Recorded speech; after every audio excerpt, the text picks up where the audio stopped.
was born in Hong Kong, grew up in Toronto, and I spent my adult life in working and living in Berlin and San Francisco. But of all the cities, it's Guelph that is the most progressive and the most welcoming and the most inclusive. So my partner and I, we bought a house here, and we love our neighbors, we love our neighborhood, and we love the businesses. If Shoe Store, Valerian Market, Quick Copy, On the Verge, Atmosphere Cafe, like all these places we love going into. We go into them because, we know them and they know us. The city there's so much in it. It's full of arts and culture, which I always think is a sign of a really well-balanced society.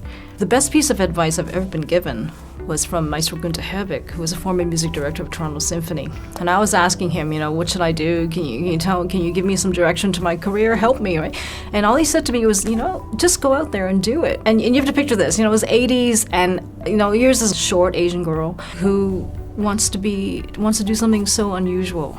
Here's this conductor that I respect so much telling me just to go out and do it. And that really is the best piece of advice I've ever been given. The most rewarding experience I've ever had, just to work with these wonderful musicians of the Guelph Symphony Orchestra. It's really great when a patron comes up to you after a performance and tells you, this particular piece of music reminded me of my mom or my grandmother or my grandfather, their childhood, and this piece of music reminded me of this wonderful experience I had. We perform in a way to try and reach people, their emotions, the things that you can't really put words to. It's all we do. That's the only reason why we do what we do, is to build community. I don't know how I got so lucky that I'm totally living my dream. We were so lucky to have found Guelph, where we feel so welcomed.